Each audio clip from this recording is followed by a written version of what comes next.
लगन क्या होता है? एक वृक्ष की जड़ होती है, एक मकान की नींव होती है। वैसे ही मनुष्य का जो जीवन है, उसका शरीर है, उसके ऊपर डिपेंड होता है। उस लगन के स्टार अगर पावरफुल है तो वो इंसान अपने जीवन में इस दुनिया में एक आदमी के हजारों शत्रु हैं। अगर किसी का शत्रु नहीं है तो वो आदमी मिट्टी है, इंसान नहीं है। आज से पहले भी आपने सुना होगा काल सर्प दोष। काल शब्द सुना है मैंने। हाँ, जब राहु केतु के बीच में सातों ग्रह आ जाएं तो उसे हम काल सर्प दोष कहते हैं। काल सर्प दोष के अंदर जातक बाहर के कुछ बिलियनियर्स ट्रिलियनियर्स ये बूढ़े होने के बाद कमाई करने लगे हैं। आज से लगभग 3 साल पहले अमिताभ बच्चन जी ने पूजा करवाई थी नासिक में। 1.25 महीने तक वहां उन्होंने मृत्यु को तो नहीं टाल सकता कोई भी। अकाल मृत्यु को टाल सकते हैं। जैसे कोई फांसी खाकर मरता है, जहर पीकर मरता है, ट्रेन के नीचे आकर मरता है, कुएं के में कूद कर मरता है, उसको हम टाल सकते हैं। टाइम से पहले हमारे पास आ जाए तो। गौतम ऋषि की पत्नी बहुत सुंदर थी, बहुत अच्छी थी और पतिव्रता थी। तो इंद्र ने देखा भी ऐसे तो ये मानेंगे नहीं, तो इसका पति का रूप धारण कर लो। चंद्रमा को खड़ा कर दिया, भाई तू मुर्गे का रूप धारण कर। मुर्गे का रूप धारण किया और आवाज दे दी। गौतम ऋषि उठकर गंगा स्नान करने चले गए। गंगा स्नान जब करने लगे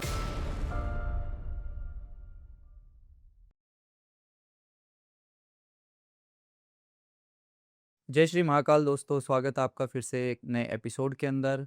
आज हमारे साथ मौजूद है एस.के. शास्त्री जी। जी हाँ, ये कुंडली वगैरह एस्ट्रोलॉजी इनका ही ये काम करते हैं और बहुत सारे केसेस इन्होंने सोल्व किए हैं कुंडली के थ्रू। नक्षत्र, बहुत सारी चीज़ें हैं जो एस्ट्रोलॉजी से जुड़ी हुई है। ये सारी चीज़ें आज हम इन चीज़ों पे डिस्कस करने वाले हैं। तो बिना किसी देरी के हम शुरुआत करते हैं। नमस्कार जी। नमस्कार जी। सर ऐसा है, मैं जन्म कुंडली का विशेषज्ञ हूँ और हस्तरेखा का भी विशेषज्ञ हूँ। आपने 2-3 बार हमें निमंत्रण दिया, मैं नहीं आ सका क्योंकि मैं काफ़ी बिजी था, परंतु अब टाइम निकाल कर आपके पास पहुँचा हूँ। आपका बहुत बहुत धन्यवाद है। जी आपका भी आपका बहुत बहुत बहुत धन्यवाद। बहुत आभारी हूँ मैं जी कि आपने मुझे सेवा का मौका दिया। ओम गणपति गजानंदाय नमः। ओम सर्व मंगल मंगलमय साधके त्र्यंबके गौरी नारायणी नमस्ते नमस्ते नमस्ते। सदा भवानी दाहिनी सन्मुख हो गणेश, पांचों देव रक्षा करे तो ब्रह्मा विष्णु महेश। सबसे पहले मैं देवताओं को पूजनीय करता हूँ और उनको नमन करता हूँ। और मैं कुंडली के बारे में आपको बताऊंगा। जैसे एक साल में 12 महीने होते हैं, 12 ही राशियाँ होती हैं और कुंडली के अंदर भी 12 ही भाव होते हैं। हर भाव का मतलब अलग अलग होता है और वो हर भाव परिवार से, हमारे जीवन से जुड़ा हुआ होता है।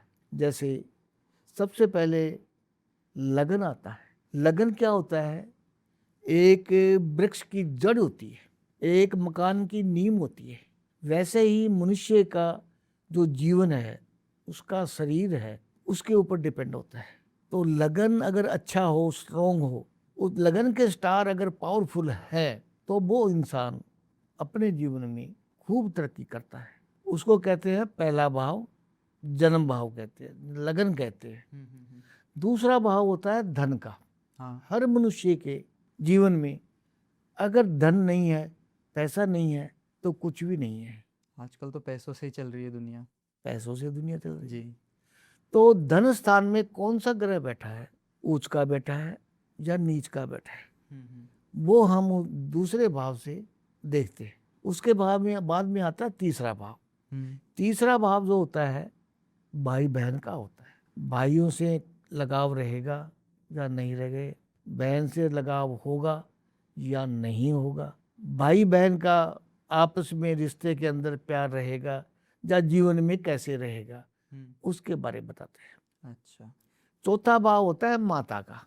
तो चौथे भाव में माता के बारे में, पिता के बारे में हम सोचते हैं, भाई इनके माता पिता का लालन पालन कैसे किया और माता पिता इनके शरीर से कैसे हैं और माता पिता ने इन्हें जीवन में क्या दिया और क्या नहीं दिया।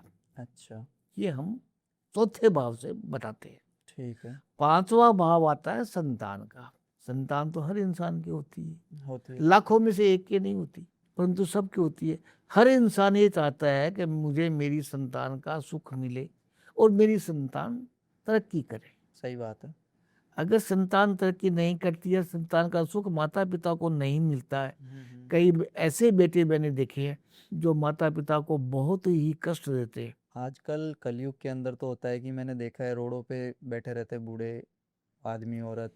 आपने तो रोडों पे देखे, मैंने ये ऐसे देखे हैं जो बेटों ने माँ बाप को अनाथ आश्रम भेज दिया है। हाँ तो वो बेटा किस काम का जिस बेटे ने माँ बाप को अनाथ आश्रम ही भेज दिया। जी। जी भगवान तो घर में है हाँ, और पूछते हम बाहर हैं, तो उसका क्या फायदा है। मैंने भी सुना है ना कि भगवान हर जगह नहीं हो सकते, इसलिए माता माता पिता पिता को तो बनाया। भगवान घर में ही। जी। उन्होंने उन्हें सब कुछ सिखाया, लालन पालन किया, पढ़ाया लिखाया, उसका शादी ब्याह किया, किसी लायक बनाया। जी। उन्हीं को वो नहीं कुछ करते हैं तो उस बेटे का कोई फायदा नहीं। सही बात है। तो वहाँ हम क्या करते हैं कि हम ये देखते हैं भाई इस पांचवें घर में, उत्तर घर में कौन सा ग्रह है और केंद्र में कौन सा ग्रह है अच्छा। और त्रिकोण में कौन सा ग्रह है, पांचवें भाव को कौन सा ग्रह देख रहा है और केंद्र से कौन सा ग्रह देख रहा है। जी। उस ग्रह के हिसाब से हम बताते हैं और उसका सोल्यूशन करते हैं। छठा भाव आ जाता है शत्रु का। इस दुनिया में एक आदमी के हजारों शत्रु है। अगर किसी का शत्रु नहीं है तो वो आदमी मिट्टी है, इंसान नहीं है। मिट्टी का शत्रु नहीं होता, इंसान का शत्रु तो लाजमी मिलेगा, जरूर मिलेगा। जी। शत्रु है तो वो इंसान है। उसके लिए देते हैं कि ये शत्रु पीठ पीछे के हैं या सामने के हैं। सामने का शत्रु जो वो घातक नहीं होता, पीठ पीछे का शत्रु जो होता है पीठ में छुरा मारता है और उसको घातक करता है। सातवां घर आ गया पत्नी का। पत्नी घर को हम जब देखते हैं तो पत्नी सुलक्षण है या ठीक नहीं है। उसका अगर शुक्र है पत्नी घर में तो हम उसको ठीक नहीं समझते। अगर पत्नी घर में गुरु बैठा है तो उसको बहुत ही भाग्यशाली और बहुत ही अति अच्छी मानते हैं। और सातवें घर में अगर पत्नी घर में गुरु बैठा है तो पत्नी आने के बाद में पति की किस्मत एकदम बदल जाएगी। मतलब बहुत ही ऊंची स्टेज पर पहुंच जाएगा पति, पॉजिटिव वे में। पॉजिटिविटी। ओके। अगर नौकरी करता है तो उसमें तरक्की होगी, अच्छा। कारोबार करता है तो बिजनेस बढ़ेगा, मतलब जमीन से उठकर आकाश में बैठ जाएगा। आठवां भाव होता है व्यापार का और मृत्यु का, उम्र का। आठवें भाव से हम उसकी मृत्यु देखते हैं, भाई इसकी कितनी उम्र है और कितनी इसके उम्र के अंदर कष्ट तो नहीं है। अच्छा। अगर बाई दी वे उसके उम्र घर में कष्ट आ रहे हैं, जैसे शनि आ रहा है, अगर शनि आएगा वो तो अपना काम करेगा, जज है वो तो। हाँ।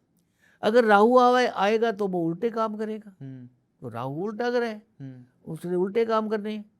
तो वो हम आठवें घर से मालूम करते हैं। अच्छा। फिर उसका व्यापार के बारे सोचते हैं, तो ये कारोबार कर रहा है, काम कर रहा है, तो नौकरी कर रहा है।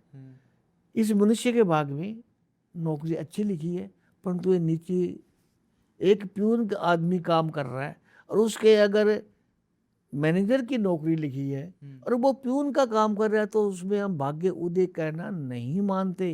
इसके भाग्य में तो मैनेजर बनना लिखा है। हाँ, और ये नौकरी कर रहा है, ये प्यून की नौकरी कर रहा है, तो ये क्यों कर रहा है, क्या कारण है? वो कारण हम उस ग्रह से आठवें घर को हम दूसरे घर से मैचिंग करते हैं, आठवें घर को हम तीसरे घर से मैचिंग करते हैं, आठवें घर को हम 11वें घर से मैचिंग करते हैं। 11वें घर में 11वां घर जो होता है लाभ का होता है। तो उससे मैचिंग करते हैं, इसमें क्या प्रॉब्लम है जिसकी वजह से ये आदमी तरक्की नहीं कर रहा, क्या प्रॉब्लम है। तो उसका हम उसको सोल्यूशन बताते हैं और सोल्यूशन के द्वारा वो आदमी का काम बन जाता है, हो जाता है सोल्यूशन। मैंने मैंने ऐसे भी आदमी देखे हैं जो रोड पर जूस की दुकानें करते थे। अच्छा। आज वो फैक्ट्रियों के मालिक। क्या बात है।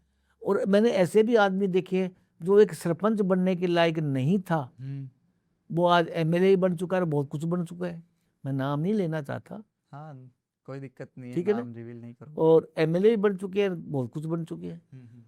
वो उसकी किस्मत की देन है 8वें घर की देन है, अच्छा, 8वें घर की देन है। 8वें घर में कौन सा ग्रह बैठा है? तो वो तो कुछ उपाय करने होते होंगे, उसके बाद ही ठीक होती है ये चीज़। हाँ, तो वो ग्रह का तो नेचर भी है वो तो। हाँ, अगर ग्रह माड़ा बैठा है तो उसको शांत करना पड़ता है। अच्छा। जैसे एक भूखे मनुष्य को पानी और खाना खिलाया जाए तो उसका मन तृप्त होता है। जी। उसी तरह ग्रह के मुख में हवन जाएगा, सामग्री जाएगी और उसकी पूजा करेंगे, उसको हवन के द्वारा हम शांत करेंगे तो वो ग्रह शांत होता है।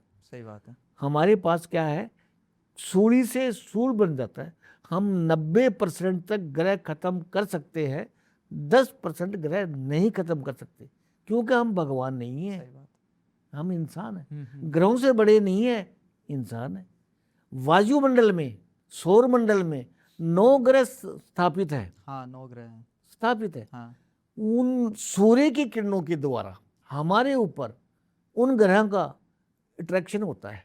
हाँ। जिस ग्रह की ड्यूटी है, मतलब एक प्रधानमंत्री होता है, उसके नीचे मंत्री रखे हुए हैं, ऐसे भगवान प्रधानमंत्री है, उन्होंने नीचे ग्रह रखे हुए हैं। देवी देवता देवी देवता जो भी है उन्होंने आगे से हाँ, आगे नीचे से रखे नीचे हुए हैं हैं सारे। जी, और वो अपना अपना काम करते हैं। जी। इनमें बृहस्पति जो है सब देवताओं का गुरु है और शनि जो है सब देवताओं का, सारे संसार का जज है। शनि फैसला किए बगैर नहीं मानता, कर्मों के फल तो देते हैं वो। कर्मों के फल तो वो जरूर देंगे। जी। परंतु अगर शनि की पूजा की जाए, शनि की व्रत किए जाए, शनि की उपासना की जाए तो वो अपना असर कुछ हद तक कम कर देता है। कम कर सकता है, खत्म तो नहीं करेगा फिर खत्म भी। तो नहीं करेगा, जी। उसका तो काम है फैसला करना। हाँ, इसी तरह जब 9वें घर में हम आते हैं, हाँ। 9वां घर में कर्म का, कर्म का जो अपन काम काज करते जो हैं। हम काम कर रहे हैं उस काम में तरक्की क्यों नहीं हो रही है? हम्म। उस काम में काम तो कर रहे हैं, हाँ। संघर्ष खूब कर रहे हैं, दिन देखते हैं ना रात देख के खूब भाग रहे हैं, मेहनत कर रहे हैं, फिर भी हमारे घर में बरकत नहीं है, पैसा का ठहराव नहीं है, जैसे पैसा आता है वैसे ही जा रहा है। तो उसके बारे में हम 9वां घर देखते हैं। इस ग्रह, अगर 9वें घर में कोई ग्रह कुर्ग्रह नहीं बैठा है तो इस ग्रह का कौन सा ग्रह देख रहा है जो कि इसकी भाग्य को नीचा कर रहा है, इसके कर्म को नीचा कर रहा है, तो वो हम देखते हैं। 10वां घर जो होता है धर्म का होता है। अच्छा। हर मनुष्य को कुछ ना कुछ धर्म करना चाहिए। दान पुण्य धर्म जैसे राजा कर्ण थे, हाँ, राजा कर्ण 1.25 मन सोने का दान डेली करते थे। दानों में अगर नाम आता है तो राजा कर्ण का ही आता है, उससे बड़ा दानवीर कोई नहीं हुआ, उसे दानवीर कर्ण कहते हैं। तो हमें कुछ ना कुछ दान करना चाहिए, धर्म करना चाहिए और हमें ईश्वर का नाम जपना चाहिए, क्योंकि ईश्वर का नाम जपने से हमारे मन में संतुष्टि होती है और हमारा भला होता है। एक पॉजिटिव एनर्जी भी अपने को फील होती है जब अपन पॉजिटिव एनर्जी भगवान तो का नाम आएगी, लेते वो हैं, तो मंदिर कुदरती जाते आएगी, हैं तब भी होता है ये। बिल्कुल आएगी। जी। उसके बाद भी आता है 11वां घर। 11वां घर लाभ का होता है। अच्छा। कोई भी कार्य हम करते हैं तो उसमें हमें लाभ होना चाहिए। हाँ, अगर लाभ नहीं हो रहा है तो क्यों नहीं हो रहा? काम तो कर रहे हैं, हाँ। मेहनत तो कर रहे हैं, जो हमारा काम हम कर रहे हैं और दिल से कर रहे हैं, सही बात। फिर भी हमारा काम लाभ नहीं हो रहा। तो उसके लिए हम देखते हैं धन स्थान 2 नंबर, ये क्या होता दूसरा भाव, है?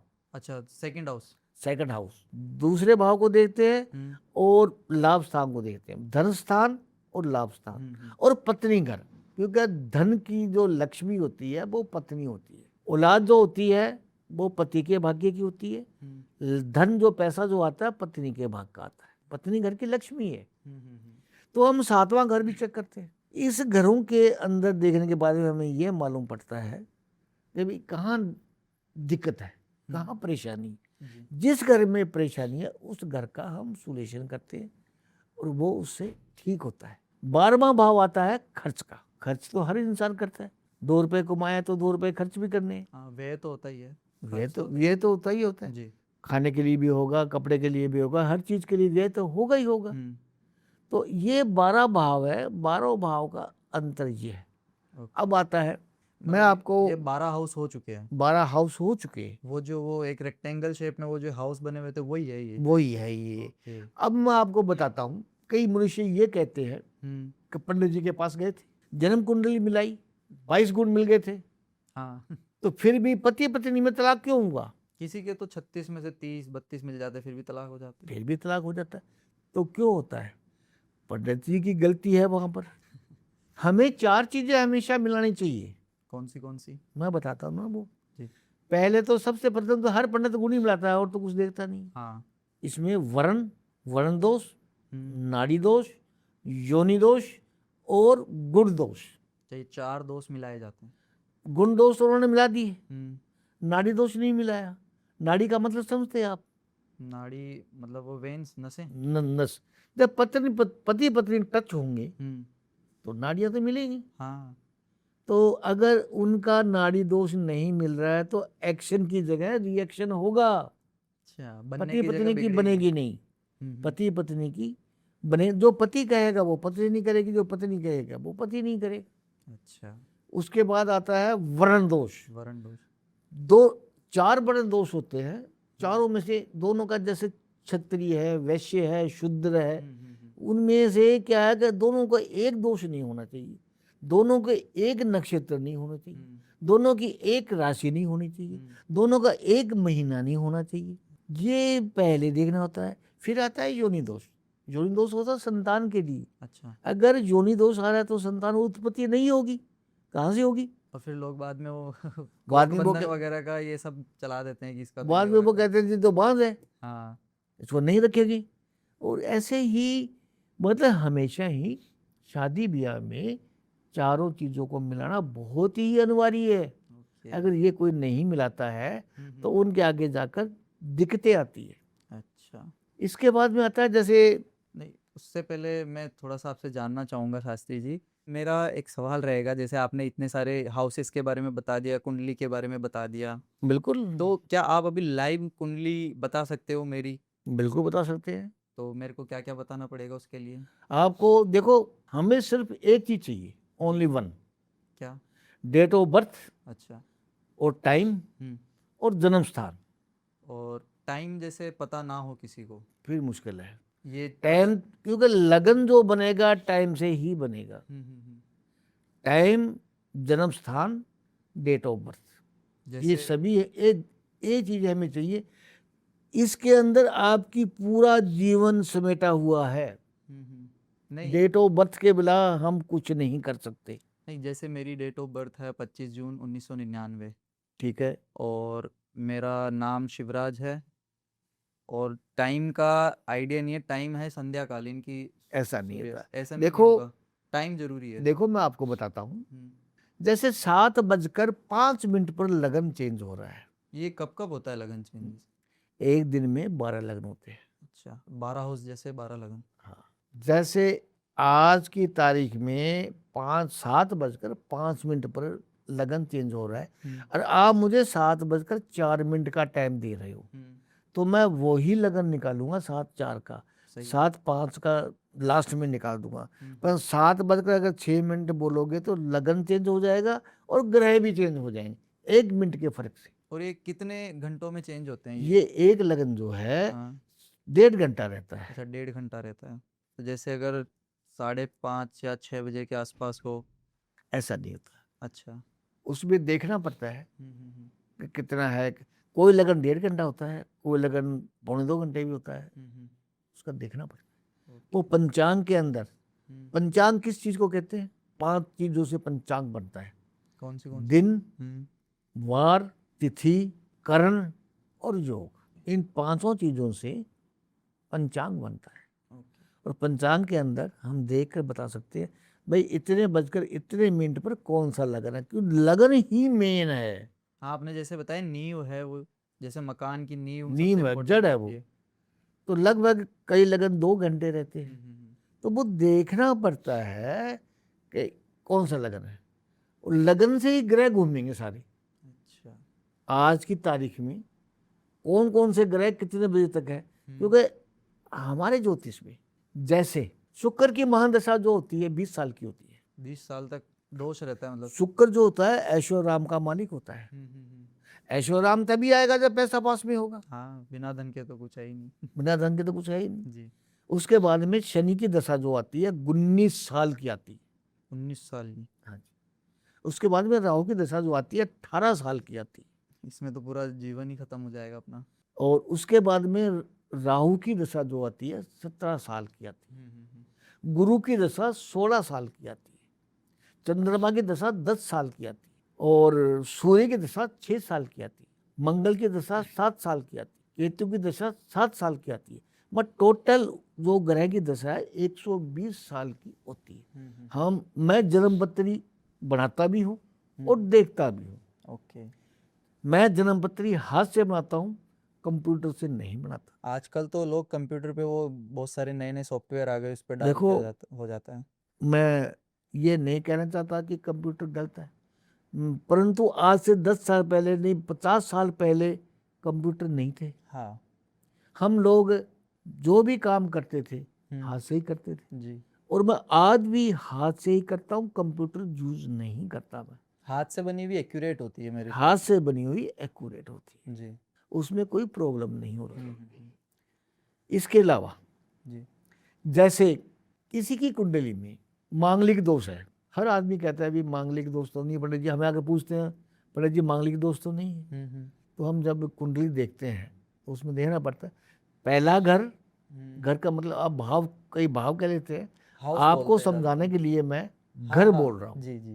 पहला, चौथा, 7वां, 8वां और 12वां घर में अगर मंगल बैठा है तो वो आदमी मांगलिक है। परंतु अगर लग्न में मंगल बैठा है तो वो उम्र भर का मांगलिक है, उसको हटाया नहीं जा सकता।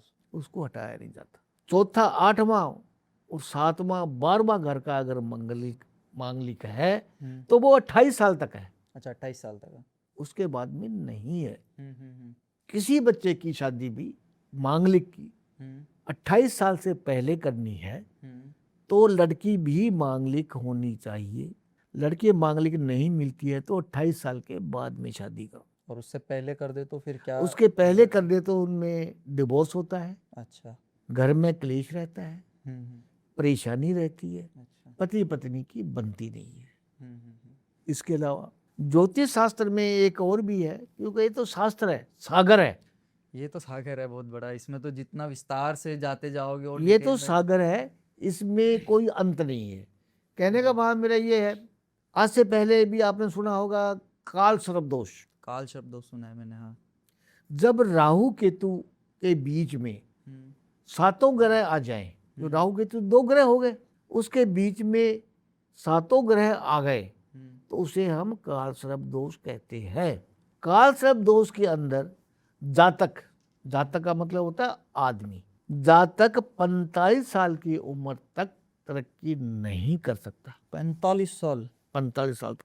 तभी मैं एक मतलब एग्जांपल्स देखता हूँ, ये जो बाहर के कुछ बिलियनियर्स है, ट्रिलियनियर्स है, जैसे कि ये जेफ बेजोस वगैरह, ये बूढ़े होने के बाद देखो कमाई करने लगे हैं ये।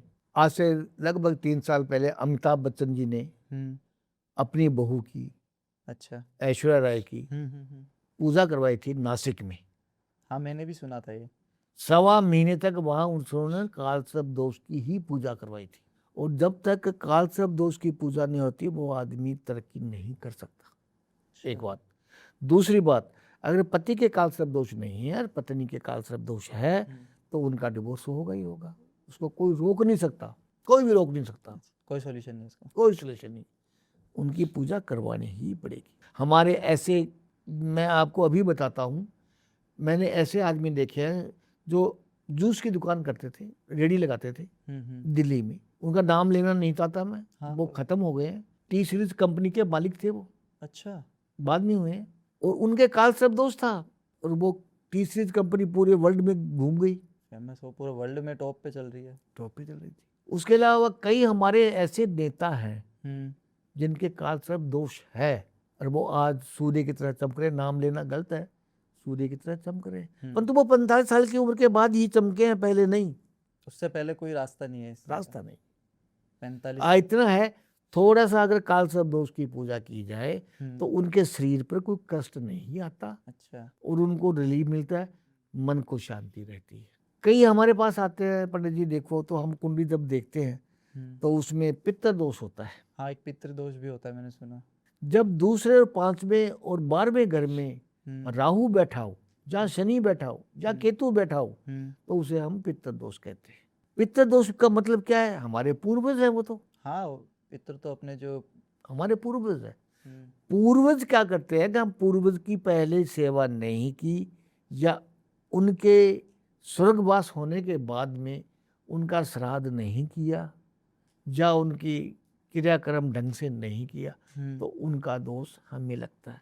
एक बात वो तो आपको मैं बोल देना चाहता हूँ, इस जीवन में चाहे आप हैं, चाहे मैं हूँ, चाहे अदर कोई भी है, दुख या सुख भोग रहे हैं तो पूर्व जन्मों के कर्मों का ही भोग रहे हैं। हाँ, ये तो मैंने सुना। पुराने टाइम में जो कर्म किए अपन ने उसी के फल मिलते पूर्व हैं। जन्मों का कर्म है और पूर्व जन्मों का कर्मों का ही हम भोग रहे हैं। जी। इसके बाद में आता है कुंडली के अंदर सूर्य ग्रहण दोष। इससे पहले आपने जैसे पितृदोष बताया था, तो पितृदोष की रेमेडीज क्या हो सकती है, कैसे उसको अपन हटा सकते हैं? इसको हटाने का तरीका ये है कि हरिद्वार जाना पड़ता है, या पुष्कर जी जाना पड़ता है।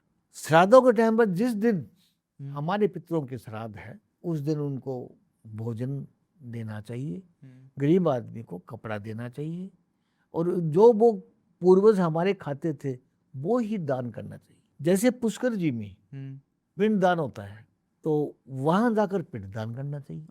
एक गया जी में भी मैंने सुना, गया जी के अंदर क्या है? गया जी के अंदर मैं आपको यही बताता हूँ जी। राजा दशरथ के पुत्र श्री रामचंद्र जी है, हाँ। माता जानकी है, सीता जी हैं, लक्ष्मण जी थे। वो पिंड दान करने के लिए पिता के लिए गया जी गए। वहां पर क्या हुआ कि वो सामग्री लेने के लिए गए थे, सामान लेने के लिए गए थे, वहां उनको टाइम लग गया। उधर पिंड दान का टाइम हो गया, तो राजा दशरथ ने दोनों हाथ निकाले और पिंड दान के लिए इच्छा जाहिर की। सीता जी बैठे हुए थे, उन्होंने देखा अब क्या किया जाए, तो उन्होंने कहा पिताजी मैं क्या करूं, आपके पुत्र तो सामान लेने के लिए गए। बेटा बोले जो तुम्हारे पास है वो दे दो, मेरी इच्छा पूर्ति हो जाएगी। अच्छा। तो सीता जी ने उसी टाइम मिट्टी के लड्डू बनाकर दोनों हाथों में रख दिए और वो तृप्त हो गए और वो चले गए। कुछ टाइम के बाद में वो आए, रामचंद्र जी, लक्ष्मण जी, भाई पिताजी का टाइम अभी आया तो नहीं, हुआ तो नहीं। बोले हो गया टाइम, वो तो मैंने पिंडदान कर दिया, गए। तो उसी टाइम माता सीता को रामचंद्र जी ने श्राप दिया था, जिसकी वजह से वो परेशान हुई। ऐसे ही राजा जनक ने बहुत अच्छा घराना देखा, राजा की बेटी थी, राजा के घर ब्याह गई थी, परंतु सीता कभी सुखी नहीं रही, राम कभी सुखी नहीं रहा। क्यों? कि राम की कुंडली में चौथे घर में मंगल विराजमान है, जिसकी वजह से उनका कभी जीवन सुखी नहीं। तो आप थोड़ी देर पहले सूर्य दोष के बारे में बता रहे थे। देखो, सूर्य के साथ में अगर राहु केतु या शनि आ जाए तो हम सूर्य ग्रहण कहते हैं उसे। अच्छा, ग्रहण होता है, वो सूर्य ग्रहण दोष होता है। जैसे शनि देव जी पैदा हुए थे, पैदा होते ही पिता पर नजर पड़ी तो सूर्य को ग्रहण लग गया। सूर्य देव का जो रंग था गोल्डन की तरह चमक वाला था, देखते ही उनका रंग एकदम पूरा काला का काला हो गया। तो जब से पिता पुत्र में बनती नहीं है, सूर्य की और शनि की नहीं बनती, पिता पुत्र का बैर है। जब सूर्य के साथ शनि आ जाएगा तो वहां पर सूर्य ग्रहण दोष बन जाता है। ऐसे ही चंद्रमा के लिए, चंद्रमा के साथ में अगर राहु केतु या शनि आ जाए तो चंद्र ग्रहण दोष बन जाता है। ऐसे ही नाग दोष, कुंडली के अंदर 5वें भाव में अगर राहु आ जाए, अकेला राहु, तो उसे नाग दोष कहते हैं। वो आदमी नाग की तरह फुफारता है, नाग की तरह क्लेश करता है, नाग की तरह ही लड़ाई करता है, और नाग जैसा ही वो विषैला होता है। मतलब वो किसी का सखा नहीं होता, वो ग्रह क्लेश वगैरह झगड़े वगैरह करता रहता है, किसी का सखा होता ही नहीं है। वो हर आदमी को गलत समझता है, अच्छा नहीं समझता। ये होता है नाग दोष। मेरा सवाल है कि ये है कि आपने कुंडली के बारे में, इनके बारे में ये सब कुछ इतना बता दिया, लेकिन एक सवाल मेरा, ये कुंडली आई कहाँ से है? कुंडली ऐसे आई है, हाँ, इसका उद्गम कहाँ से इसके हुआ? निर्माणकर्ता ब्रह्मा जी के मानस पुत्र भृगु ऋषि थे, सबसे बड़े बेटे थे वो, और उनके द्वारा ज्योतिष की रचना की गई। तो क्या सोच के उन्होंने बनाई कि ये ज्योतिष बनाना चाहिए अपने को? देखो, उसके लिए भविष्य जानना, भाई अच्छा। कोई भी इंसान पैदा होता है तो इसका भविष्य क्या है और ये जीवन में क्या करेगा, वो भविष्य सभी के लिए उन्होंने बनाया। उसके भृगु ऋषि के बाद में उनके पुत्र थे शुक्राचार्य जी, अच्छा। शुक्राचार्य जी के पास संजीवनी मंत्र था, जो अगर आदमी खत्म भी हो गया, मर भी गया, तो उसको भी वो जिंदा कर सकते थे। सिर्फ यहाँ तो शुक्राचार्य जी के पास था, या ब्रह्मा जी के पास था, वो दो के पास है। दो के पास ही था। नहीं, लेकिन शुक्राचार्य जी तो राक्षसों के गुरु थे। राक्षसों के गुरु थे, तभी उनकी पूजा नहीं की गई। दानवों के वो गुरु थे, जी। देवताओं के गुरु नहीं थे। हम्म, देवताओं के गुरु बृहस्पति जी हैं, जो कि वायुमंडल में है। हम जो भी गणना करते हैं सौर मंडल में, वायुमंडल में 9 ग्रह फिक्स है। सूर्य की किरणों के द्वारा हमारे पर वो ग्रह का अट्रैक्शन होता है, उनके द्वारा हम अच्छे कर्म, हमारे जो अच्छे है तो अच्छे फल मिलता है, बुरे है तो बुरे फल मिलता है। जैसे एक मास्टर इंग्लिश का है, इंग्लिश पढ़ा गया, हिंदी का है तो हिंदी पढ़ा गया, मैथ है तो मैथ पढ़ा गया। हाँ। इनमें 4 ग्रह प्रमुख है, कौन से? शनि, राहु, केतु और बृहस्पति। अच्छा। हम 4 ग्रह को देखते हैं कहाँ बैठे। बृहस्पति जो है देवगुरु है, ये विद्या बुद्धि और धन का मालिक है। ऐसे शनि जो है जज है, हाँ। वो हर आदमी का देखता है, लेखा जोखा भी, ये इसने क्या अच्छा किया, क्या बुरा किया, क्या नहीं किया।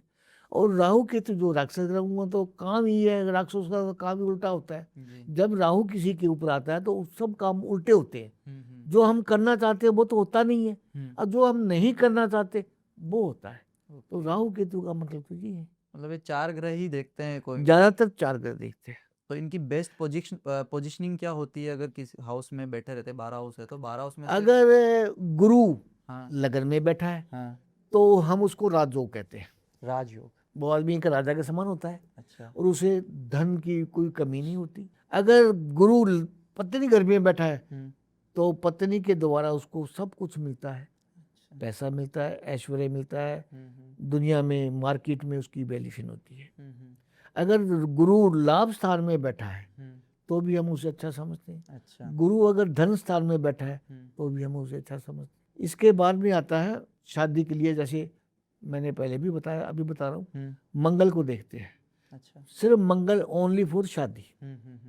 राहु जो है एक ग्रह काम अच्छा करता है। अगर किसी का केस मुकदमा लड़ाई झगड़ा हो रहा है तो उसमें भी ये राहु दिलाता है, उल्टा काम करना है उसने। तो हाँ, तो इनकी बेस्ट पोजीशनिंग क्या होती है राहु केतु? राहु की केतु की बेस्ट पोजीशन यही है, कोई केस मुकदमा चल रहा है हाँ।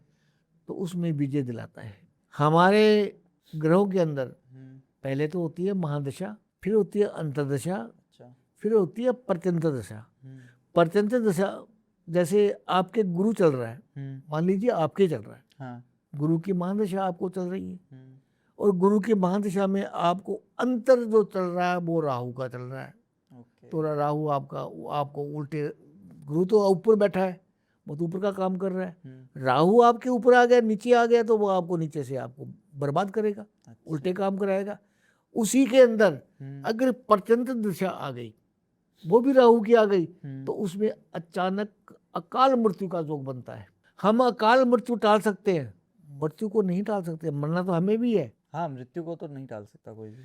अकाल मृत्यु को टाल सकते हैं। जैसे कोई फांसी खाकर मरता है, जहर पीकर मरता है, ट्रेन के नीचे आकर मरता है, कुएं की में कूद कर मरता है, उसको हम टाल सकते हैं, टाइम से पहले हमारे पास आ जाए तो। अच्छा। और ये जो एक्सीडेंट वगैरह होते हैं? हाँ, वो भी अकाल अच्छा, मृत्यु है, इसी में अकाल मृत्यु में आते हैं वो भी? अकाल मृत्यु बात है। ओके। वैसे मेरे पास माता बंगलामुखी की और माँ भवानी की साधना है। मैं साधना के द्वारा ही भी काम करता हूँ। मैं हस्तरेखा का भी विशेषज्ञ हूँ। अच्छा, हस्तरेखा भी जानते हो? बिल्कुल जानते हैं। थोड़ा सा बताइए हमें हस्तरेखा के बारे में। हस्तरेखा में ऐसे है, हमारे हाथ में हृदय रेखा होती है।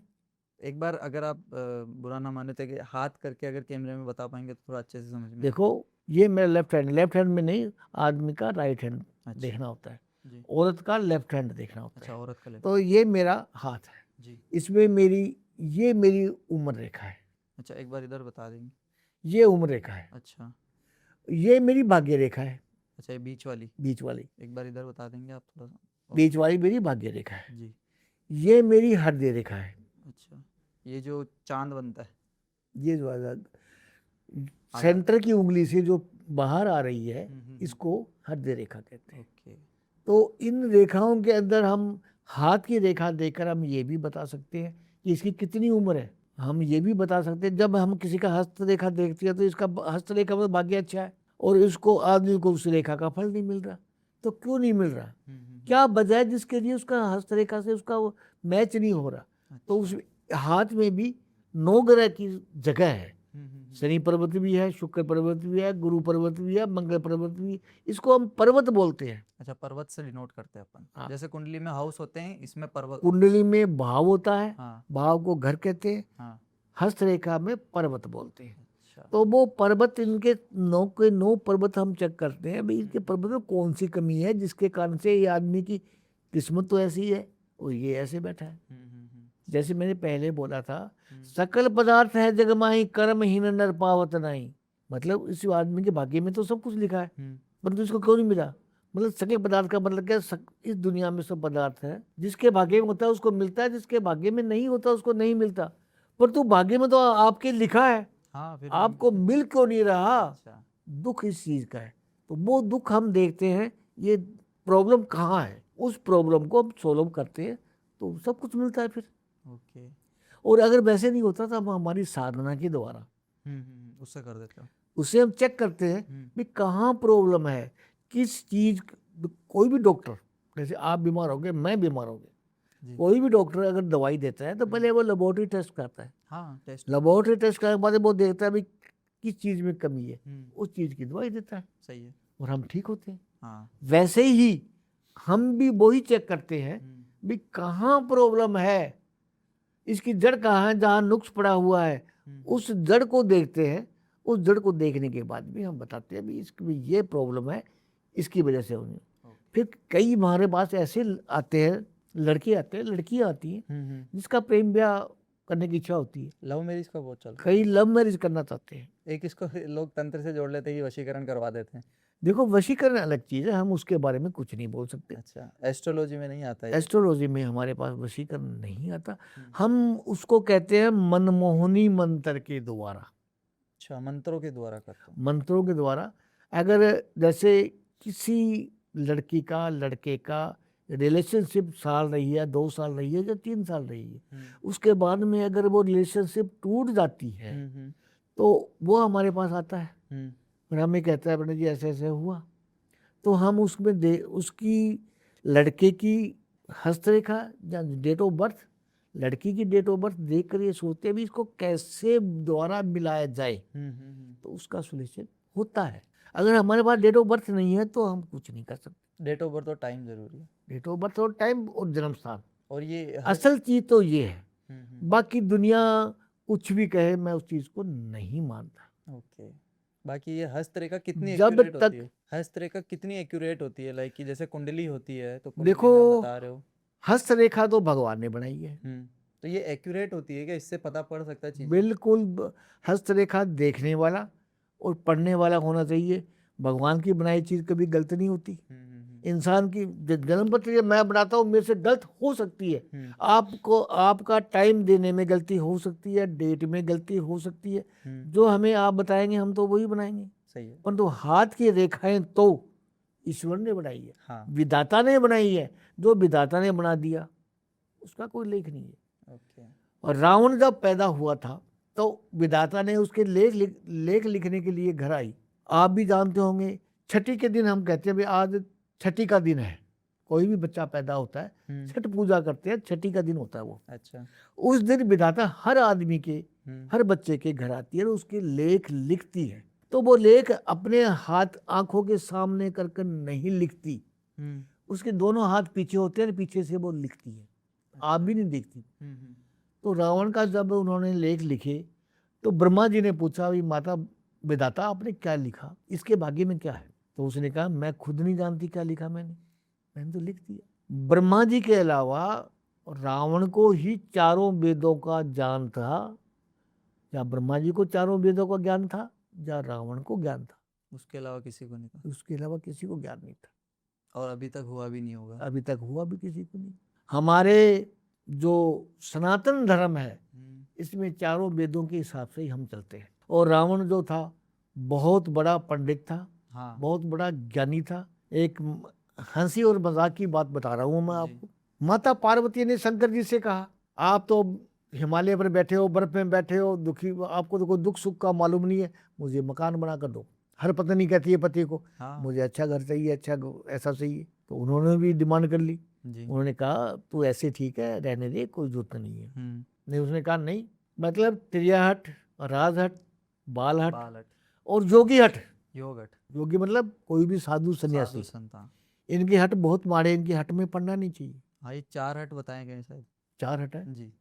इनमें कभी नहीं पढ़ना चाहिए। हम्म, त्रिया हट, त्रिया नाम है पत्नी का, स्त्री का बोला जाता स्त्री है। का। जी, स्त्री ने अगर कोई भी हट पकड़ लिया तो वो उस हट में पड़ गए तो हमें वो करना ही करना ही पड़ेगा। पड़ेगा। बाल हट, बच्चे का हट, बच्चे का बच्चे ने कोई चीज मांग ली तो वो हमें दिलानी ही पड़ेगी। हम्म, योगी ने कोई हट कर लिया, कुछ बोल दिया तो वो पूर्ण होगा, वो टल नहीं सकता। ऐसे ही शंकर जी देखिए, अभी अब त्रिया हट आ गया है, इसे तो मकान बनवाना है। उन्होंने मकान विश्वकर्मा जी को बुलाया और बहुत सुंदर मकान बनाया। वो मकान कौन सा था? जो लंका थी। अच्छा, लंका। जब मकान में गृह प्रवेश करने के लिए पूजा की गई, हवन हाँ। किए गए, तो शिव जी ने रावण को ही बुलाया। भाई पंडित तो, सबसे बड़ा पंडित तो रावण चारों था, वेदों का ज्ञान चारों वेदों का जानकार था, जी। सबसे बड़ा पंडित था। तो उन्होंने उनको बुला लिया। तो जब ब्राह्मण दक्षिणा देने की टाइम आया तो उन्होंने बोले जी बोलो पंडित जी, आपको दक्षिणा में क्या दे? बोले आप अपनी जबान से बदलोगे तो नहीं? बोले नहीं बदलूंगा, मैं तीनों लोकों का स्वामी हूँ, शंकर भगवान हूँ, तो मैं कैसे बदलूंगा? तो बोले ठीक है, संकल्प कीजिए। उन्होंने संकल्प किया, बोले संकल्प में मुझे ये घर दे दीजिए। लंका ही मांग ली। लंका ही मांग ली। तो पार्वती को उसी टाइम कहा, ले लिया घर आपने, आपको मेरे साथ ऐसे ही रहना है, ऐसे रहोगी। तो जो भी विधि का विधान है उनके पार्वती के वैसे ही लिखा था। हाँ। तो वो मिला। माता सीता राजा जनक की दुलारी थी, उसके भाग्य में वन वन भटकना था। वन से आने के बाद में उनको फिर दोबारा लव कुश पैदा हुए, फिर वन में रहा वन में ही रहना और धरती में समा गई। हाँ। पति सुख उनके भाग्य में नहीं था तो नहीं मिला। ये इंसान की एक होती है। हाँ, हम लोग कहते हैं कि तुम्हें पति सुख मिलेगा, अगर हो तो ही कहेंगे। उसको पति सुख नहीं मिला। कई ऐसे पति होते हैं जो पर स्त्री के पास जाते हैं हाँ। और पत्नी का सुख नहीं मिलता, तो वहां पर हम क्या करते हैं, उसका शुक्र देखते हैं। शुक्र, शुक्र ग्रह, शुक्र ग्रह अगर उसका है तो पत्नी सुख मिलेगा, पति सुख मिलेगा। अगर शुक्र नीच का है तो ना पति सुख मिलेगा ना पत्नी सुख मिलेगी। तो बेस्ट पोजीशनिंग क्या होती है? किसी कौन से भाव में होना चाहिए शुक्र ग्रह को? शुक्र ग्रह जो है पत्नी घर में होना चाहिए। वो कौन सा है घर? 7वां घर है। 7वां। अगर 7वें घर में गुरु या शुक्र बैठे तो वो तो आदमी माला माल है, अच्छा। वो तो किस्मत का धनी है, उसके तो कोई कमी नहीं। मतलब जो ये वायुमंडल से ग्रह अपना असर छोड़ते हैं उनका सोल्यूशन हम करते हैं, चाहे लव मैरिज है, चाहे डिवोर्स का काम है। कई ऐसे डिवोर्स के केस भी मैंने देखे हैं जिनका डिवोर्स हो गया, फिर दोबारा पति पत्नी को मैंने मिला दिया। अच्छा। डिवोर्स होने के बाद भी मैंने पति पत्नी को मिला दिया। वही पति है, वही पत्नी है, क्योंकि उनके ग्रह ऐसे थे, वो ग्रह ठीक हो गए और वो वापस दोबारा मिल गए। तो जैसे आपने भी बताया गुरु और शुक्र 7वें में है तो वो माला माल है। माला माल है। तो इनको जैसे कोई दूसरे घर में बैठे हैं ये, तो उनको इस घर में लाया जा सकता है? नहीं नहीं नहीं, दूसरे ऐसे नहीं आते। अच्छा, ऐसे नहीं आते? नहीं आ सकते। हवन पूजा इनसे कुछ भी करो तो आजकल तो लोग धनवान ही होना चाह रहे हैं सब। कभी नहीं आएंगे। जो जहाँ बैठा है वो वहीं रहेगा उम्र भर के लिए। अगर मंगल लगन में बैठा है तो वो लगन में ही रहेगा। शुक्र अगर पत्नी घर बैठा है तो पत्नी घर में ही रहेगा। अगर लाभ स्थान में शुक्र बैठ जाए या धन स्थान में शुक्र बैठ जाए तो, इसके अलावा अगर माता पिता घर में भी अगर शुक्र बैठ जाए तो वो बच्चा जन्म से ही करोड़ोंपति होता है। उनको माता पिता का धन मिलता है, तो उसकी वजह से वो माला माल होता है। चेंज नहीं होते ये, एक घर में बैठ गए तो बैठ गए। देखो, ग्रह की जब ड्यूटी होती है हमारे जीवन में, किसी भी मनुष्य के, चाहे औरत हो चाहे आदमी हो, हर आदमी के जीवन में हर ग्रह 3 बार आता है। जैसे एक दिन में जो छाया है, छाया 3 बार बदलती है। सुबह छाया पश्चिम की तरफ होती है, दोपहर में बीच में होती है और शाम को पूर्व की तरफ होती है। ऐसे ही हर मनुष्य की जिंदगी, लाइफ, जीवन में 3 बार चेंज होती है। जब तीसरी बार 7.5 आती है तो वो आदमी को छोड़ती नहीं है, किसी के भी ऊपर भी आए वो लेकर जाती है। साढ़े सात ही मतलब क्या? साढ़े सती का मतलब है शनि की साढ़े सती 7.5 साल की आती है। अच्छा, 7.5 साल तक रहती है। शनि 3 प्रकार का आता है। कौन से? महादशा 19 साल की होती है, हम्म साढ़े सती 7.5 साल की होती है, हम्म और डहिया 2.5 साल का होता है। अच्छा, 2.5 साल। इनमें सबसे प्रॉब्लम वाली साढ़े सती है। साढ़े सात। साढ़े सती जब तीसरी बार आती है तो वो उसको छोड़ती नहीं है, लेकर ही जाती है, शनि लेकर ही जाता है उसको। भी अच्छा। चल मेरे साथ, बहुत खुश हो लिया, बहुत जी लिया, बहुत कुछ कर लिया, अब मेरे साथ चल। तो ओके। वो शनि लेकर ही जाता है। ऐसे ही शुक्र भी जीवन में जब आता है तो वो हम ये कहते हैं भी तेरा अभी टाइम जो है गोल्डन। शुक्र का अंतर जब आएगा तो वो लगभग 2.5 साल का आता है। शुक्र की महादशा में शुक्र का जो अंतर आता है वो लगभग 2.5 साल का आता है। वो 2.5 साल उसके गोल्डन पीरियड होते हैं। अच्छा। उस पीरियड में उसके पास धन का अपार ढेर होता है, कोई कमी नहीं होती, हर सुख मिलता है। ऐसे ही राहु का होता है, ऐसे ही केतु का होता है। जिस ग्रह की जब पीरियड चल रहा है अपना काम करेगा, अच्छा ग्रह अच्छा काम करेगा, माड़ा ग्रह माड़ा काम करेगा। तो ये कहीं ना कहीं साइंस से रिलेटेड नहीं है ये चीजें? हो, मैंने तो आपको पहले बताया है कि ज्योतिष एक विज्ञान है, हाँ एक गणना है। जी 2 2 4 आप भी कहोगे, 2 हाँ 2 4 मैं भी कहूंगा। जी। एक गणना है, कैलकुलेशन है हमारी, कोई चमत्कार वगैरह नहीं है ये? कोई चमत्कार नहीं है। हम्म, कोई ये कहता है मैं ये चमत्कार करूंगा, ये चमत्कार जो बोलते हैं वो झूठ है। हाँ, साधना अलग चीज है, देवी देवताओं की होती देवी है वो देवता अलग चीज है। जी। किसी भी देवता को हम पूजते हैं तो उसका फल हमें जरूर मिलता है, हम्म। ऐसा नहीं कि नहीं मिलता। ओके। और एक मैंने सुना है ये न्यूमरोलॉजी भी कुछ होती है, तो ये एस्ट्रोलॉजी न्यूमरोलॉजी? देखो, न्यूमरोलॉजी अलग चीज है, अच्छा, अलग है। एस्ट्रोलॉजी अलग चीज है, हम्म। कीरो अलग चीज है, वास्तुशास्त्र अलग चीज है। अच्छा, वास्तुशास्त्र तो अपने घर वर का देखते हैं घर वही है? वर का देखते हो, अच्छा। उसमें घर का ही होता है। हम्म भाई घर की सीढ़ियाँ कहाँ होनी चाहिए, हम्म किचन रसोई घर कहाँ होना चाहिए। हम्म। किचन जो है वो हमेशा अग्निकोण में होना चाहिए। अग्निकोण कौन सा होता है? पूर्व और उत्तर का बीच का अग्निकोण होता है। अच्छा, इसी से मेरे को एक चीज और आई है कि ये मंदिर कहाँ होना चाहिए अपने घर का? मंदिर हमेशा ही अग्निकोण में होना चाहिए, पूरा उत्तर पूर्व में? और उत्तर के बीच में। अच्छा, बीच में पूरा उत्तर रख सकते हैं या? दक्षिण दिशा में नहीं होना चाहिए। दक्षिण दिशा में यम का वास होता है। अच्छा, मतलब जो भगवान की जो मूर्ति रहेगी किस साइड फेस करनी चाहिए? पूर्व की तरफ फेस होना चाहिए। कुंडली वगैरह आपने बताई है, तो पूरा अपने जीवन का पूरा सार होता है कि कैसे क्या होगा क्या नहीं होगा। ठीक तो है। जैसे अगर स्टार्टिंग से अपन देख ले, जैसे कोई नई संतान किसी के पैदा हो रही है, कोई नया बच्चा पैदा हुआ किसी के, तो उसको शुरुआत से ही क्या किन चीज़ों का ध्यान रखना चाहिए कि वो चीज़ें देखो, सही हो? सबसे पहले तो हम जब बच्चा पैदा होता है तो आप हमारे पास आते हैं, जी। अगर कहते हैं जी इतने बज कर इतने मिनट पर हमारे बच्चा पैदा हुआ है, जी। तो हम पंचांग में देखते हैं भाई आज नक्षत्र कौन सा है। हम्म तो जो गंडमूल नक्षत्र है, ये छः छः होते हैं, हम्म अश्विनी, अश्लेखा, मघा, रेवती और ज्येष्ठा और मूला।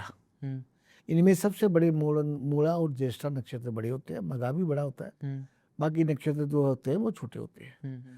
परंतु इस 6 नक्षत्रों में बच्चे का पिता बच्चे का मुंह नहीं देखता ऐसा क्यों मतलब? 27 दिन तक। हम्म 27वें दिन ब्राह्मण के द्वारा हम्म हवन की विधि से बच्चे का चेहरा तेल में दिखाया जाता है, अच्छा। और बच्चे के पांव जो है वो घी के अंदर दिखाए जाते हैं। अच्छा। उसी दिन उसका नामकरण होता है हम्म। हवन के द्वारा। माता पिता को बिठाकर हम्म, बच्चे को गोदी में लेकर जी। पूरी विधि के साथ हम्म हवन किया जाता है। सतयुग के अंदर क्या होता था, अगर सतयुग में मूला नक्षत्र के अंदर कोई भी बच्चा पैदा हो गया, मतलब 6 नक्षत्र में कोई भी बच्चा पैदा हो गया, तो उसको दान कर दिया जाता था, घर में रखा नहीं जाता था। ऐसा भी होता था? बिल्कुल ऐसा होता था, इसका कारण अगर आप बताएं। क्योंकि इस कारण में बच्चा जन्मा हुआ पैदा हुआ हमेशा ही गलत रास्ते जाता है। माता पिता का नाम रोशन करने की जगह माता पिता का नाम खत्म करता है। अब वो विधि के द्वारा पहले नहीं मानते थे, पहले इसको बहुत बुरा मानते थे। अब विधि के द्वारा इसकी पूजा करने के बाद में हम ब्राह्मण उस बच्चे को दान ले लेते हैं। तो वो चीज़ें सही हो जाती है जो? बताता हूँ ना मैं आपको। जी। आपके द्वारा हम्म हम उस बच्चे का संकल्प कराकर हम उस बच्चे को दान ले लेते हैं, हम्म और उसका हम आपको वापसी में उसका मोल देकर हम आपको मोल बेच देते हैं। ये बच्चा अब आपने दान कर दिया, हाँ, ये हमारा हो गया, अच्छा, और अब आपको अगर बच्चा लेना है तो हमें दान दो, पैसे दो, पैसे दो। पैसे देकर बच्चा ले लो। तो वो बच्चा उन्हीं को दे दिया जाता है। तो वो दोष जो लगता है वो खत्म हो जाता वो दोष खत्म, क्योंकि आपने दान कर दिया। है। हाँ, हाँ। जैसे एक पिता हम्म, अपनी कन्या का कन्यादान करता है, हम्म। तो वो उस कन्यादान करने से उसका गोत्र चेंज होता है, ब्याह नहीं होता बच्चे का कभी भी। आप ये समझते हो कि लड़की का ब्याह हो गया आपकी हो गई, नहीं। 7 फेरों के अलावा जब तक लड़की का कन्यादान नहीं होता, दान में हम गोत्र दान करते हैं, लड़की का दान नहीं करते। हमारा जो गोत्र है, जैसे आपका गोत्र है, आपने गोत्र दान कर दिया, लड़के वाले के गोत्र में दे दिया, तो वो गोत्र दान हो गया। उस दिन से आपकी वाइफ आपके गोत्र में आ गई और आपकी कहलाने लग गई। ना कि कोई वो कन्यादान दे दी तुम्हें। कन्यादान होती है वो, हाँ, हाँ। कन्या दान की गई है। ऐसे ही बच्चा दान होता है, और वो दान पैसे देकर आप बाप से ले लेते हैं। तो उसका वो जो दोष है वो खत्म हो जाता है। अच्छा, तो ये विधि बाद में बनाई गई थी। ये विधि तो जन्म जन्मांतर से है, शुरू से है। सतयुग में नहीं थी। अच्छा, सतयुग में तो बच्चा दान ही कर देते थे, उसको किसी को दे देते थे। जैसे धरती पर बोझ बहुत हो गया था, धरती पर गौतम ऋषि की पत्नी अहिल्या थी। राम का जन्म 2 कारणों से हुआ। क्या क्या थे? पहला कारण तो था अहिल्या का, दूसरा कारण था रावण का। रावण का तो सबको पता ही है। अहिल्या को गौतम ऋषि ने पत्थर की बना दिया था। इसकी स्टोरी सुनी है मैंने। स्टोरी मैं बता देता हूँ। हाँ जी, आप बताइए। गौतम ऋषि जो थे वो 4 बजे गंगा में स्नान करने के लिए जाते थे, और इंद्र देवता की हमेशा ही दृष्टि क्रूर रही, माड़ी दृष्टि रही। गौतम ऋषि की पत्नी बहुत सुंदर थी, बहुत अच्छी थी, और पतिव्रता थी। तो इंद्र ने देखा भी ऐसे तो ये मानेंगे नहीं, तो इसके पति का रूप धारण कर लो। गौतम ऋषि तो 4 बजे स्नान करने जाएंगे और पूजा करने जाएंगे, ईश्वर का नाम जपेंगे। तो इंद्र ने गौतम ऋषि का रूप धारण करके चंद्रमा को खड़ा कर दिया, भाई तू मुर्गे का रूप धारण कर। और क्योंकि पहले के जमाने में, सतयुग में, लोग मुर्गे की आवाज़ सुनकर खड़े होते थे, भाई मुर्गा बोल गया तो अब उठ जाओ, दिन निकल आया। ऐसे ही चंद्र देवता ने मुर्गे का रूप धारण किया और आवाज़ दे दी। गौतम ऋषि उठकर गंगा स्नान करने चले गए। गंगा स्नान जब करने लगे तो गंगा जी ने बोला, कौन पापी इस टाइम मुझे सूती को जगा रहा है, कि वो रात को 2-2:30 बजे का टाइम था। उन्होंने देखा भी गंगा माता कभी भी नहीं बोली, आज कैसे बोली। तो उन्हीं पैरों से वो वापिस आ गए, और इधर इंद्र ने जो करना था वो किया, और वो गौतम ऋषि का रूप धारण करके उनकी पत्नी के पास चले गया। पत्नी कहा, पतिदेव आप जल्दी कैसे आ गए, आगे तो आप दिन निकलने के बाद भी आते हो जी। इतने में गौतम ऋषि भी आ गए। तो इंद्र को देखा, उनको देखा, इंद्र को श्राप दे दिया। चंद्रमा को जब धोती सुखाने लगे तो वो छींटे धोती के मुर्गे पर पड़े, तो मुर्गा था चंद्रमा, जो आज भी चांद के अंदर धब्बे हैं। वैसे ही इन्होंने श्राप दे दिया अहिल्या को, जा तू पत्थर की बन जा। वो पत्थर की बन गई। पतिव्रता होने के बावजूद भी वो पत्थर की बन गई जी। तो उसका उद्धार करने के लिए श्री राम का जन्म हुआ। श्री राम का जन्म त्रेता युग में हुआ। हाँ। द्वापर युग पहले आना था, सतयुग के बाद द्वापर युग आना था जी। परंतु अहिल्या की वजह से और रावण की वजह से त्रेता युग पहले आया। 3 पहले आ गए, 2 बाद में। 2 बाद में आया। मतलब 2। द्वापर में कृष्ण का जन्म हुआ, त्रेता में राम का जन्म हुआ। हमारे पास राम की कुंडली में है, जन्म कुंडली में सब कुछ है, A to Z जन्म कुंडली में मिलता है हमें। कोई भी ग्रह है वो अपना असर दिखाता है। जीवन में जो भी परेशानी आती है, कारोबार की मान लो, पति पत्नी के मान लो, किसी को बेटे का सुख नहीं है, किसी को पत्नी का सुख नहीं है, किसी को माँ का सुख नहीं है, किसी को बाप का सुख नहीं है, किसी का कारोबार नहीं है, ठीक है ना। ऐसे ही कोई आदमी बीमार है, ठीक नहीं हो रहा है, तो कौन सा वो उससे परेशान है। जैसे लव का आता है, प्रेम ब्याह का आता है, तो वो प्रेम ब्याह का भी हमें 8वें घर से देखना पड़ता है, 7वें घर से देखना पड़ता है, इसका प्रेम ब्याह होगा या नहीं होगा। तो प्रेम ब्याह हम गारंटी से कहते हैं, अगर 7वें घर में अच्छे ग्रह है, प्रेम ब्याह के लिए बनते हैं, 8वें घर में अच्छे बनते हैं, तो प्रेम ब्याह होगा, अवश्य होगा। कई उनके प्रेम ब्याह में माता पिता नहीं मानते, तो उनको हम अपनी सिद्धि के द्वारा, अपनी साधना के द्वारा उनको मनाते हैं। अच्छा, मान जाते हैं, लेकिन मान जाते हैं, उनका ब्याह होता है। परंतु हम गलत काम नहीं करते। कई आदमी ऐसे होते हैं ब्याह तो नहीं करना चाहते, वो प्रेम रखना चाहते हैं, हाँ हाँ उसके लिए हम हाथ जोड़ लेते हैं, भाई आप किसी और के पास। सही बात है, सही है। तो ये गलत काम करने से कर्मों का तो फल अपने को मिलना है फिर। कर्मों का फल तो अपने को मिलना है, जी जो काम तो मैं कर रहा हूँ। हाँ तो इसलिए हमेशा ही अच्छा काम करो। हाँ, इस दुनिया में एक चीज नहीं मिलती, बाकी सब कुछ मिलता है, हर कहीं ना क्या? कहीं मिल जाता है। जैसे इस दुनिया में माँ बाप के अलावा सब कुछ मिलता है, एक माँ बाप नहीं मिलता। बाकी बहन जिसको मर्जी बना लो बहन मिल जाएगी, भाई जिसको बना लो भाई मिल जाएगी, पत्नी एक हाथ से गई है दूसरी आ जाएगी, जी बेटा जिसको मर्जी बना लो बेटा बन जाएगा। आज तुम्हारे पास पैसा है तो बेटा कह दो बेटा आ जाएगा अपने आप ही, बहन कह दो बहन आ जाएगी। पैसा पास होना चाहिए, पैसा नहीं है तो कुछ नहीं है।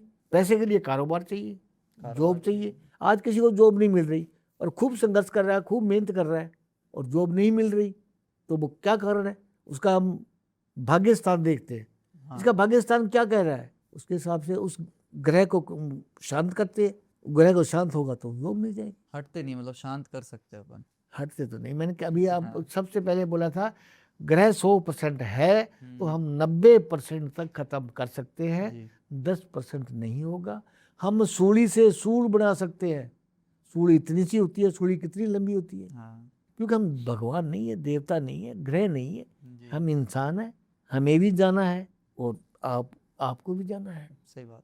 तो हम सूली से सूल बना सकते हैं। और कुछ आपने पूछना है तो बताइए, हम बताने के लिए तैयार हैं। बात तो सही है आपकी, लेकिन ये पॉडकास्ट बहुत लंबा हो जाएगा। जैसे कि आपने एस्ट्रोलॉजी पहले बताया कि ये सागर है, सागर है, इसमें तो जितनी बाल्टियां निकालो कम है। तो क्योंकि आपने हमें कई बार कहा जी पंडित जी आओ, पंडित जी आओ, परंतु मुझे टाइम नहीं मिलने की वजह से मैं नहीं आ सका। इतना बिजी रहता हूँ, टाइम मिलना मुश्किल हो जाता है। जी और मैं कोई अच्छा आदमी मेरे पास आता है उसी के लिए सोचता हूँ। अगर कोई माड़ी नीयत से आता है तो उसके लिए मैं कहता हूँ भाई ठीक है, अभी आप फिर कभी आना।